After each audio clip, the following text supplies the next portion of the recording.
it's my real pleasure to kind of head this section. And if we could get our guest actually up there, that would be fabulous. Make sure.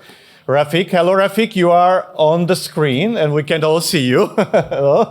and so it's a real pleasure to have Refik Anadol here. And he needs no introduction, right, to this particular audience, but it's my job to do it nevertheless, right?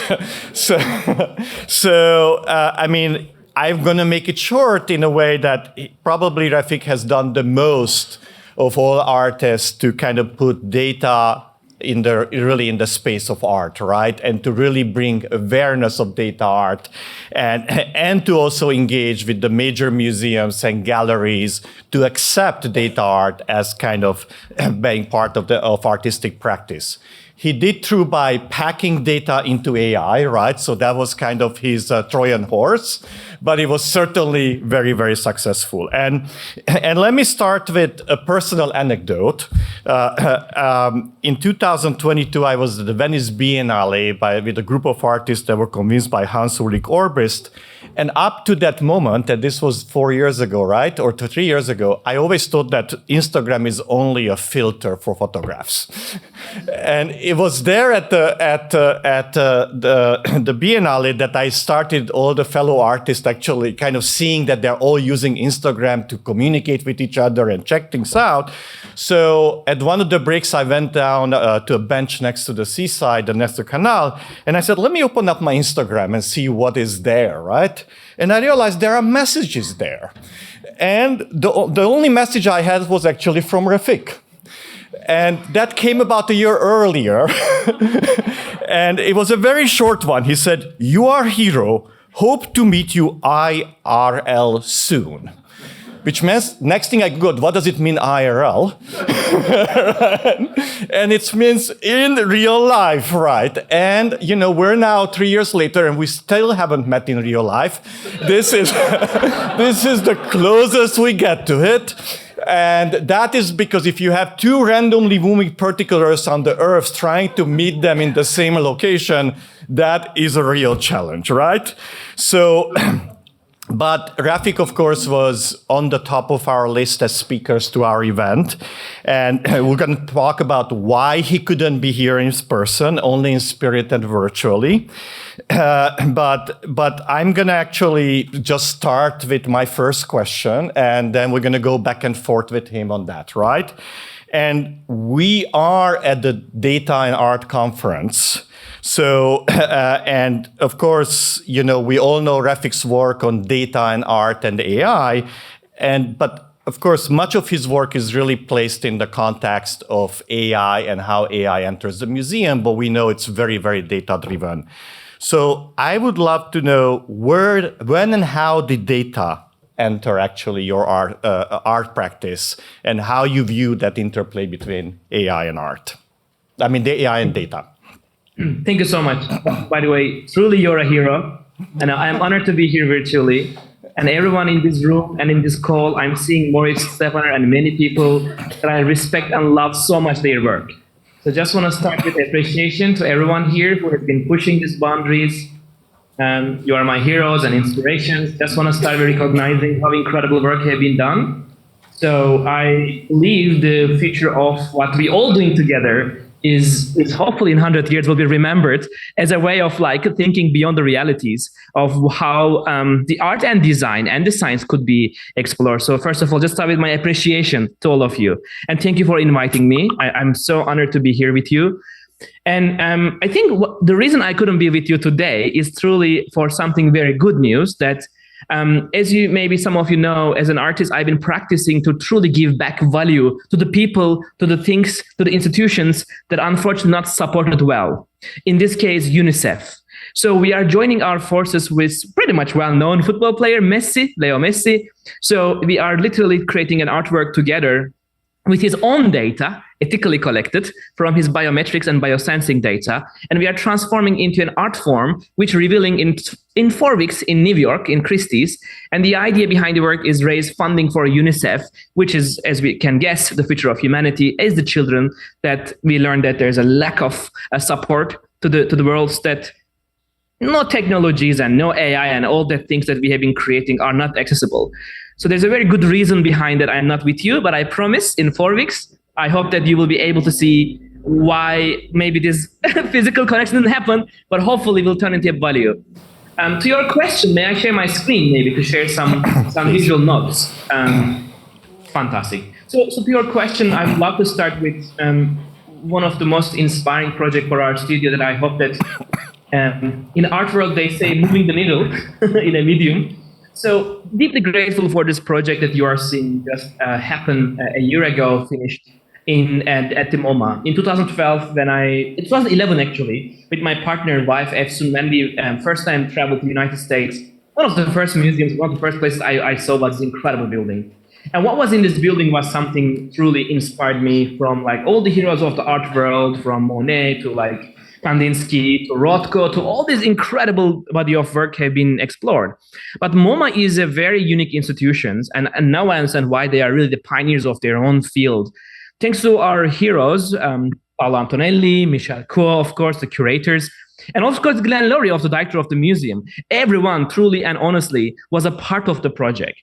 So thanks to also Kees Arias, who is my mentor and colleague from UCLA DMA, who I was fortunate to work with him and learn pretty much programming JavaScript like almost 11, 12 years ago.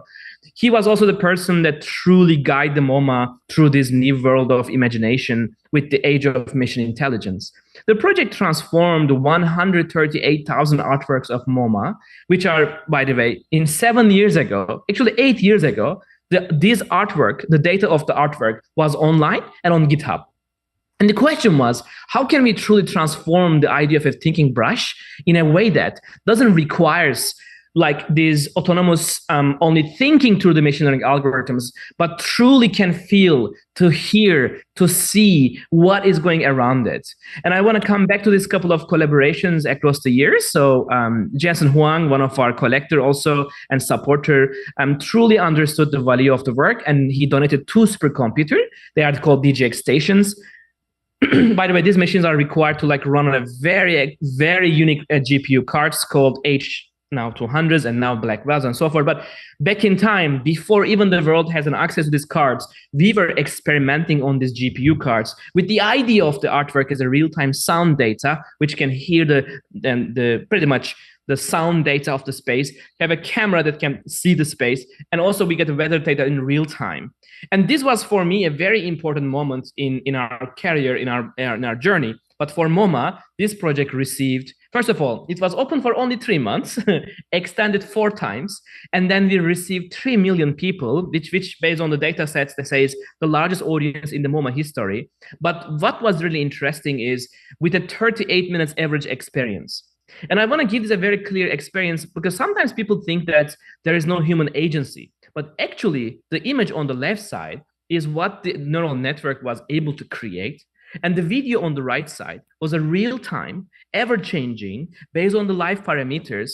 But me as an artist, human as a creative, taking that, I guess, inspiration, the color, the form, the movement, and transcoding into this data painting or data sculpture. I feel like my journey with data, I want to come back to a very important moment that I believe that we all also know, that Peter Weibel. I was very honored to work with him 2008 when he was, and Bernard Zerekse, his colleague, was teaching at Istanbul Bilgi University, where I got my first undergrad degree on visual computer design. And in his class, as far as I know, 2008, I used the first time the word data painting. And in his class, there was an amazing also side project with pure data by Koray Tahiroğlu, an amazing instructor back in time, and now an amazing artist working with data and pure data and sonification of information. In his class, it was the first time I was able to work with basically like a bunch of sensors in the class, was like giving us a hint of like how they could create data sonification. But to me, as a visual person, I truly get in love with the idea of making invisible visible. But since then, I think the question really come to my mind: what is beyond reality that is not truly and just stuck in the beautiful numbers or mathematical representation, but the idea of what could be this new pigment, this, I would say, imagination of these new impossible materials. And maybe in that world, there is no any limitation of Newtonian physics. Maybe in that world that there is no pigment that has to dry. Maybe in that world that these small molecules, particles, whatever you call them, but for me they are small molecules that can be programmed in a way that they can remember the previous and the next frame. They can remember the physical qualities of their, I guess, journey in the painting. They can just literally remember their location, position, form, memory of like pretty much representation of like artistic representation. So to me, like this idea of like machine hallucinations and data painting series comes back to the Peter Weibel. So I just want to honor his life also, that I think he touched many of us and many of us our life, as far as I know. And just want to remember him in this question. So this is actually placed the time very nicely. I was curious, in 2008, did it result in a particular work, or when would you date your first work that was data driven? I think 2008 was the year I was able to graduate so from my undergrad.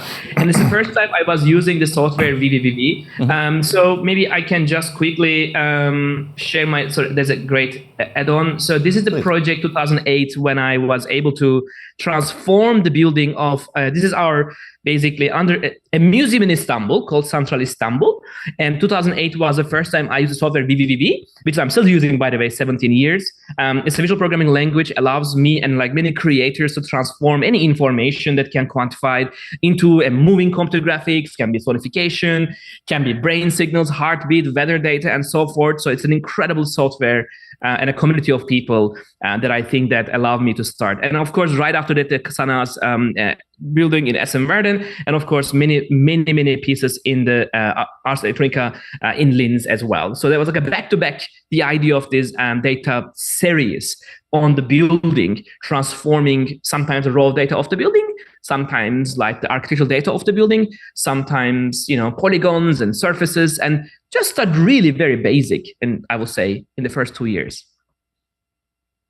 So switching on a different topic, and something that I would call data realism, right? And some artists, like for example, in my lab, we also practice that there is a one-to-one correspondence between what you see in the final work and the original data. And to me, much of your work really seems to be data inspired, right? In the sense that the links are ultimately broken between the input data and the images we're seeing, or at least it's impossible for us to point to a pixel and say where that does come from. So can you maybe tell a little bit about that relationship between reality and then expressed by the data and the final artwork in your practice? It's a wonderful point, because I just want to come back to the same part, because I think maybe I can show quickly this piece. When the data, so to me, defining the canvas, for example, one of the recent projects that we have been working a lot with Frank Gehry's life and his incredible information of like how he designs spaces. To me, data is not always really coming in the form of just, you know, time-based domain, or like, you know, not necessarily really has to come with like, you know, JSON or whatever, like the file types that have this like, you know, logics of like in a pre-normalized universe of it. But I think that in our work, like the canvas is also data, right? In this case, like the projection on Disney Hall project, which was 2014, where I received my second MFA on the field. But I think if I come back to like maybe this piece to like maybe remind a couple of our works in the history of experimenting in the studios like last 10 years, I truly always find that there's two ways of understanding information. One of our work was really deep diving these like data narratives or data dramatizations or data stories, maybe we can call it. Like this is a piece, for example, in an airport that you can sometimes see explicitly like where the information comes from. But there was something happen in many times when I was trying to communicate our work with the public. There's a desire to like truly not really know exactly the data visualization. And I think data visualization as a medium is extremely design focused. But as soon as data art starts to appear, I think art really sometimes goes this creative space that truly not really focus on the reasoning of every single information. But you can see some of examples here that we have these data plottings, which we show like sometimes an abstract work like melting memories. We have a next to it literally a data display where it was showing our audience where data comes from. In Venice Biennale, like the same one, like from Human Connectome project. In some projects, we completely demystify data, the pipeline, the process. But the thing is with the art, I think the more we demystify, I felt that the less the inspiration for the audience goes down and down and down. And I think art to me is humanity's capacity of imagination. I felt that as soon as the barriers start with the imagination and then the context comes later, I feel like it is where the art happens. In the other case, of course, beautiful data visualizations and giving a context and a discourse to data is incredible. But in this case, you can see these data universes and many other experiments. There's always data kind of traces are available, and they're always there with us to like truly understand where information comes from. And you can clearly see that in the image archives, especially lower dimension reduction, especially. But I want to come back to this one point. I think in my view, the future of architecture is, in our work, you can feel that architecture is very prominent canvas and always the walls and the ceiling and the floor. Since Blade Runner, as a child, I watched the movie. I'm still in that like a childish dream of like why the walls and the ceilings are not in that, with data and memories of the information around the built environments.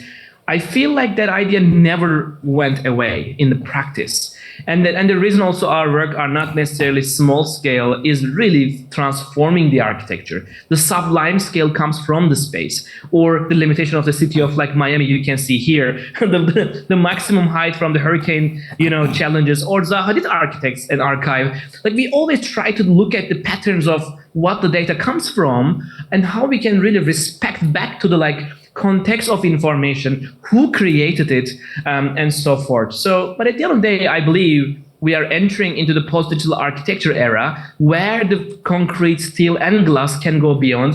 And if we blend data, the light, and of course AI in between, we are, I think, inventing a new material and new possibilities of information. So coming back to the maybe 2016, my art residency at the Google AMI program, grateful for Reza Gore Arkas and Mike Taika and many others. 2016 February was an incredible time. It's the first time I was able to learn about large, I guess, AI systems and how data sets can be used in the cloud and compute like 1.7 million images in this case and train the very first, for our case, again, algorithm. I felt the same thing, like the data, if one day, or AI could one day dream or hallucinate, which is kind of like, irregular imagination of life that is not reasoned by the science and so forth. There's much more creativity there. And then that's where we start this machine hallucination series, now almost 10 years coming. It's a fascinating resource that tracing down the information through the lens of human and machine collaboration. I hope always 50% human, 50% machine is still, I will say, a place that we are so inspired and enjoying creativity. All right. Oh, thank you so much. I guess you did capture our fascination with that. So let's continue with that. So I was in March in LA, and of course we once again missed each other. But I did have a chance to walk by the new project that you're building up, right? And for those of you who have not been recently in LA, across from the Disney Concert Hall and the Broad Museum, there is a giant data land sign now, and the full wall is actually covered with a very Refik-ish images, right? And something to come very soon. And I also heard from your team here that the reason you are not here among the many one is that you signed with your team a pledge to not to travel until that project is done and it's out there. Right? So, and I can totally associate with that, right? And so tell us about what is that? And what is the vision? Who is that gonna be? What are you gonna do? And how do we think about that place? So again, thank you very much for the question. I think it was, maybe I can go back to this. I think I was super, first of all, what I found that our work generally around the museums and around the world, we always find ourselves truly trying to retrofit our ideas in amazing museums and buildings and galleries. Me and my partner have been dreaming about this idea of like, what is the context of this new architecture that starts with the technology itself and then invites the creative minds and souls. And I really get so inspired at MoMA. I'll come back to this memory because it was so profound experience that how many people across the world have been discussed, criticized, talk about it. It just became this a campfire moment. This was a very big inspiration and honestly from my heart that I felt that, okay, we are grateful that our work is in the permanent collection of MoMA, but how can this become a medium for, not for me egocentrically, but for really everyone practicing in the field? How can we bring this magic of creativity, magic of sharing, magic of like pretty much the ethos of a museum, right? From education, learning to like collecting the work itself, producing the work itself, experiencing the work itself. Like how can we really understand this whole context of it? So we announced our space last September. We received beautiful responses. And I think one of the reasons behind them is not we only focus egocentric space, but we start our journey with an AI model called large nature model. And instead of like pushing forward another, I will say, unknown data sources and unethical like resource and so forth, we said that we want to start our journey as good as it can be. And also, by the way, I'm in love with nature. I respect nature. I believe nature is our most important thing. The nature is the most intelligent thing we have. We miss so many layers of nature in life and in science and many places. We thought that maybe our role can be to start a new AI research called Large Nature Model in collaboration with incredible institutions. By the way, I want to show this very clearly because I am extremely happy to show you that. Just 1 second. All our AI research for large nature model is coming from completely ethical resources, respectfully our like data partners, but we receive almost 500 million images across the places. And it's a fascinating 2 years of research, getting permission, being understanding Smithsonian, for example, data science team, like what is missing literally, how can we be a part of this? And not only that, we add also on top of it by adding our own data. We realize that there is so much missing in information. This is our team on site going 16 different rainforests, recording data of sound, image, text, LiDAR data, like all information we can imagine and our resources allows us.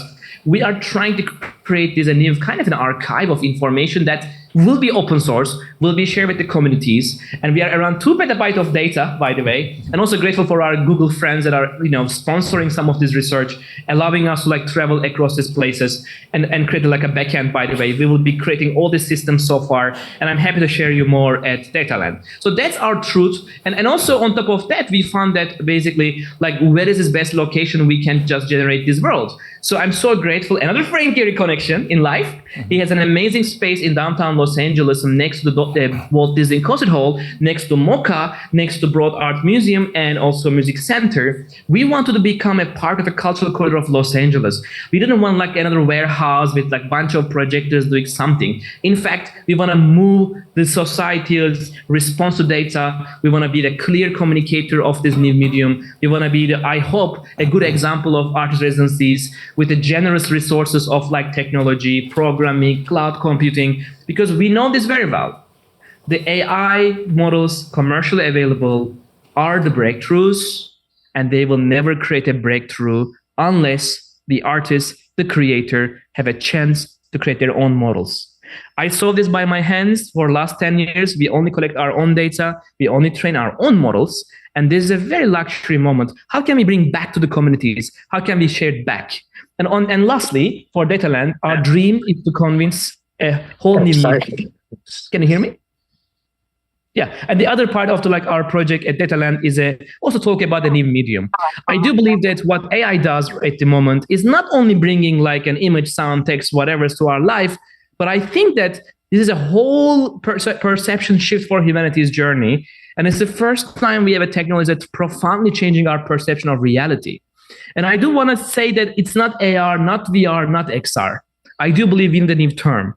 And it's an honor, by the way, in this wonderful event and symposium, academical context, I do believe that we can find a new kind of a term for these experiences where the information through the machine learning algorithms, where data transform into a new reality. And I think it's not cinema. I think it's not just, performing arts or a painting or a sculpture or an opera or a installation. I do believe that it's a new feeling in life. And I think that we can maybe together find a new context of what is that feeling? What does it really mean to like enter into machine dreams? What happens in that new storytelling? What are the limits and limitations of this imagination? What is the edge of computation? What is truly and ultimately altering the realities around us? And I know that haptics and Newtonian physics, and by the way, also working with, for last now 4 years, working with scent molecules. We have an amazing resources and research going on and last 4 years, understanding like what is the latent space of a scent molecules, how can we reconstruct new molecules based on the like possibilities of like latent spaces. So I think there's lots of there, and I'm so excited and so happy to share DataLand, and I really hope everyone here can join the forces and truly create a new context for data and AI together. And also one more thing, that in our research, we have been bringing all our best partners, in this case, NVIDIA friends and Google friends, because I do believe that this medium cannot be explored by just basic academic funding, cannot be done by just our humble artistic fundings. It has to bring all the giants who are pushing forward these mediums. So I'm happy to say that last year we were able to like create this installation, which allowed us to run a 16K version of our AI data paintings in real time, and also inferencing real time with our text to video models, text to image models, image to video models, and even image to scent models and so forth. So at DataLand, we are bringing those technologies, will be used by our studio, but also will be shared with the communities. So that's our dream for DataLand. So Refik, we are here actually at Harvard today to build a community, and the community means that, you know, that we work together and we understand where data and art, how they fit together. And you did mention that you also want to create a space there for artists, for residencies, for internships. Can you tell us your vision about that? Shall we move the next conference to LA? Oh, that would be amazing. We are very happy to host you all. That would be amazing. It'll be honored to host you, number one. And two is it's really a space for respect to universities. I'm an academician, and I respect and love to academicians and world of academia. But I do believe that when we think about public, then there's no wall and there's no separation. And what is a place that all these mediums we discuss can be explored from anyone and everyone? And I think there's an amazing places where there's no walls, there's no separations, no degrees, and so forth. But the life becomes a canvas, right, for all of us. I hope that DataLand can do that. Okay. And then, so on an auxiliary question, if you're going to open the door, if I understand, next year, right, what will I see there once I enter? I mean, this is a little bit early to talk about it because... Oh, come on, you must know by now. Okay. So just for this wonderful event, I'm so happy to share. The number one challenge we had, of course, is technology, right? I mean, what I felt, maybe I can show an example. Yes. So we are right now practicing a project in Guggenheim Bilbao, and thanks to Frank Gehry, he donated all his live data. Maybe I can share my screen quickly as an example. So this project really was one of like maybe the recent example. If anyone in Bilbao in Spain can see that. So I'm so grateful for, again, Frank and the team at Guggenheim Bilbao. Like they were so inspired me and our studio to like give us Gallery 208 on the right side. So though here what we are seeing is our data sets of Frank's life fine-tuned on a custom AI model from scratch. And this image model every single day, every single second, honestly, is transforming these possibilities. And what happens in the museum is we have this 52-channel projection, and it's real-time transforming the walls of the gallery into a kind of a living canvas. So I'm calling it living architecture, living painting, living sculptures. And the idea here is like really create these living spaces where the information in life, in some scale, that transforms the narrative of the experience into a whole new world. And I'm so inspired by this new medium. And at DataLand, we truly understand what is these limits of this idea. Like how can we truly transform information, again, from nature, from space and culture and so forth, to new narratives. I will say it was very challenging to run a 52 projectors with, a lot of computers and signals and so forth. That's, I think, good example for us. Another example, of course, that comes to like maybe Sphere is a very good example how we were transforming the invisible patterns of wind patterns of Las Vegas as a extraordinary challenge of equirectangular projection of our generally two-dimensional data sculptures. And how can we reinterpret these idea of a two-dimensional canvas in the 3 dimensions. And of course, maybe the other one is Casa Batlló project in Gaudi's incredible building in Barcelona. Similarly, we tried a real-time interaction with the building through cloud and use the weather data of the building. I feel like these are good examples for where it can go and how we can expand these worlds to for our audience. I think is one of our dream, I would say, to create a world. Thank you. And of course, on that, I can't wait to see that. And I hear that next spring. So let me ask a final question in the interest of time, because, and I'm going to take advantage that I got to ask the questions here.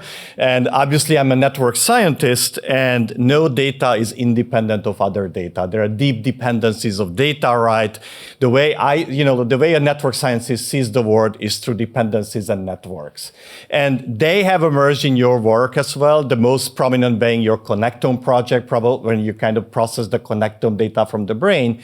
But even when we talk about, say, the MoMA project and the other ones, right, the data points that you're using have lots of dependencies that many people actually in this conference are exploiting, right, and building on those dependencies.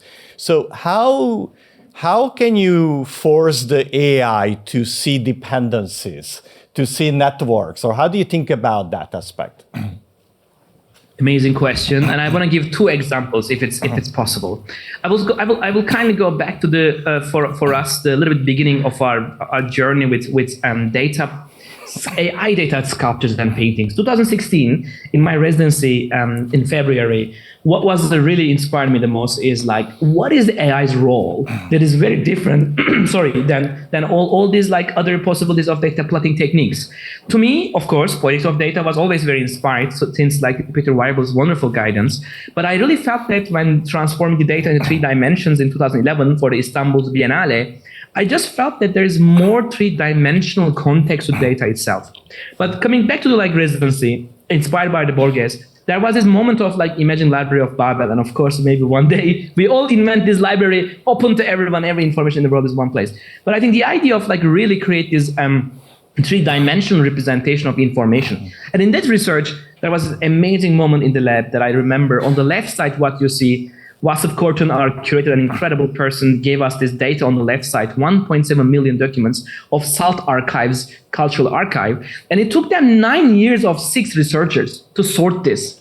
And on the right side is a Ticini algorithm, again, 9 years ago. It only took us maybe like 90 minutes to like plot this data. It was a fascinating seeing this whole new world. And since then, I'm calling this AI data universes. And the idea behind is sculpting with machine intelligence. For example, we look at the Rumi's Persian poets, like incredible life in Mesnevi in 19 languages. From left to right, what you are seeing is different AI algorithms, all open source, reading the literature context and giving a new shape of this understanding. Or if you look at the Mozart's repertoire, his life, we are seeing his a version of it, like truly transcoding his basically MIDI, of course, of his data, and looking at his life through a new lens. I feel that there's a whole world, and to me, they are sculptures. We can really 3D print them, we can move around them, we can smell them. And to me, that I feel like it's a new form of sculpting. I feel like the data can be sculpted there. And the second answer is that I have 2 wonderful mentors that I wanna truly share them.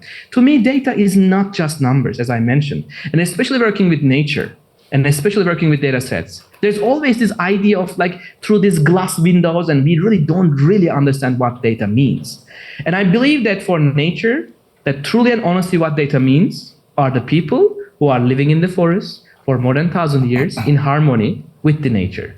So when I, for example, think about data, I think about my mentors. On the right, Chief Nishiwaka. On the left, Chief Putani. His creative force of Yavanava people living in the Amazonia in Brazil, Acre, for thousands of years. And he says very strongly, he truly encourages humanity all the time joining the forces. And I know it's a very spiritual answer maybe to your question, but I do believe that the information and the data, how scientific, how concrete it is more magical when it's explored through the lens of a world that is not societally like who we are. They don't have the same movies, same maybe cultural context, but they have a whole different life. For example, a data set for me very precious and very important is their beautiful paintings called canoes. And they can only, by the way, there's a beautiful moment when we connect with the tribe. They are my mentors for 5 years, by the way. And I really, truly touch who they are. And I really wish all of you can meet them. And incredible human beings and living in the forest, protecting the rainforest truly and honestly for thousands of years. They are not the lungs of humanity. They are the heart also the heart of humanity. And I kindly ask, like, what is missing in your life? Because they feel so fulfilled. They feel everything is there. They don't need anything. But the chief said that, I wish our information in life, I wish our culture, their data of their culture was preserved. He wished that he has a place, a museum that maybe hosts this information. And this is their precious information, one of them. And they love AI. They think that nature is AI. They are so open-minded people. They are absolutely fearless. And they said, we'd like to collaborate. I said, it's an honor to collaborate with you. And that's how we started. And we took this beautiful information to create a special AI collection. And also on the left side, you can see that there's this beautiful, like a machine that real-time takes data from the forest. That, by the way, the chief is extremely open-minded. You cannot imagine how open-minded this person is next to me. And he's aware of data. He knows Starlink. He can build the systems and he can beam data for us in real time. And this is the person that I got so inspired, and I have no offense to any Nobel laureates, but the inspiration that he can give is beyond. And then he said, sure, there's a data, there's a 12 paintings. And we joined the forces and we created Winds of Yavanava. And we put the collection on the blockchain and transparently share all the income, and all the collection sold for $3 million. And the chief was able to use the funding and create the first museum and cultural space in Amazonia. So we took the technology and data, bring back the value as transparently as we can. We took the data from this incredible culture and built this incredibly inspiring space. So I want to finish maybe my words with an incredibly also teaching a data set when I was working with Rumis. And he said, in generosity and helping, be like a flowing river.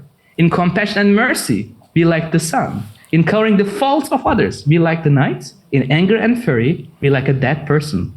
In modesty and humility, be like the earth. In tolerance, be like the sea. Either appear as you are or be as you appear. So thank you very much. Thank you.